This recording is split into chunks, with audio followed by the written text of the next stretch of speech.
Bonsoir à tous, bienvenue dans le flash d'information. Il est décédé le samedi 7 mai dernier. Amadou Soumaoro, président de l'Assemblée nationale, a été mis en terre ce vendredi à Séguéla, sa ville natale. C'était en présence d'Alassane Ouattara, chef de l'État ivoirien, des membres du gouvernement et de l'ensemble des acteurs de la classe politique. L'inhumation du chef du pouvoir législatif s'est déroulée après la prière de 13 heures. Amadou Soumaoro, connu affectueusement sous le nom de Tchomba, était également député de la circonscription de Séguéla, sous-préfecture. Toujours de la tristesse, le président des Émirats arabes unis, le cheikh Khalifa bin Sayed Al Nahyan, est décédé aujourd'hui à l'âge de 74 ans. À l'annonce de son décès, de nombreuses décisions ont été prises, notamment une période de deuil à effet immédiat pendant 40 jours. Les drapeaux seront également en berne. Le travail dans les administrations publiques et privées sera également suspendu pendant 3 jours avec effet immédiat. Selon la constitution émirienne, le vice-président et premier ministre Cheikh Mohamed Ben Rachid Al Maktoum, souverain de Dubaï, assurera la présidence jusqu'à l'élection de nouveaux présidents. Une note de santé dans ce flash, le village d'Anono, dans la commune de Cocody, affiche sa volonté de se prendre en charge. La chefferie du village a initié les travaux d'extension de son centre de santé urbain. Le premier coup de pioche marquant le début des travaux a été effectué en présence de plusieurs partenaires au développement. Clément Boko.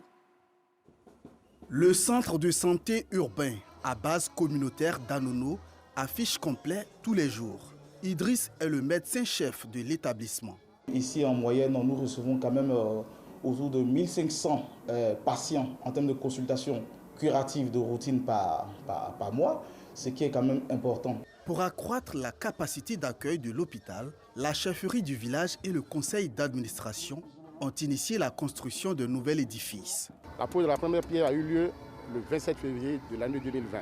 Lors de la pose de la première pierre, je l'ai dit, l'expert à la matière nous a prouvé un budget de plus de 500 et quelques millions.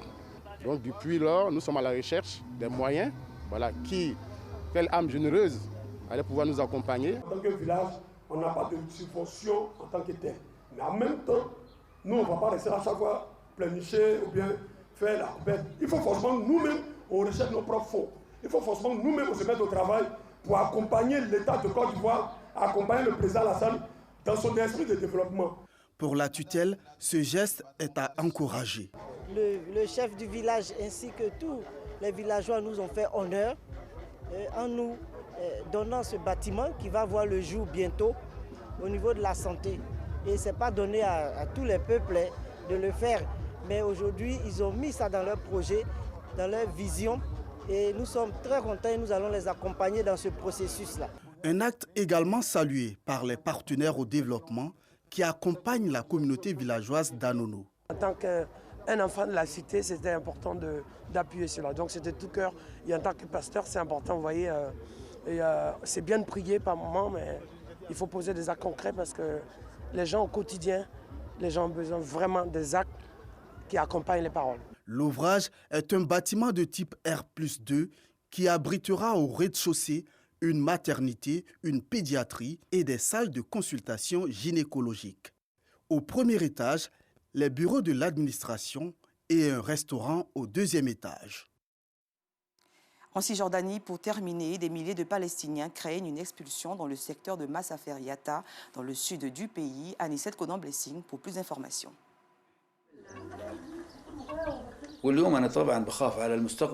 Aujourd'hui, je crains pour mon avenir et celui de mes enfants, car je n'ai pas d'autre choix, c'est ma terre. Ali Mohamed Jabari vit dans la menace d'une expulsion depuis des décennies. Sa terre, la Cisjordanie, occupée par Israël, a été transformée en zone militaire dans les années 80. Les habitants de Massafer Yatta disent y vivre depuis longtemps, alors que l'armée affirme que le terrain était vacant. Le plus haut tribunal israélien a statué contre les habitants. Jabari ne craint d'être déplacé. Cela a toujours été ma terre et maintenant ils veulent m'expulser. Environ 1 million de Palestiniens vivent ici, 12 d'entre eux dans la seule maison de Jabarine. Notre message à la communauté internationale est que ce que la force d'occupation fait dans cette région est contraire au droit humanitaire international et aux droits humains.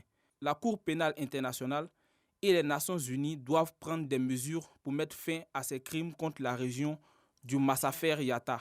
L'Union européenne a condamné la décision du tribunal israélien.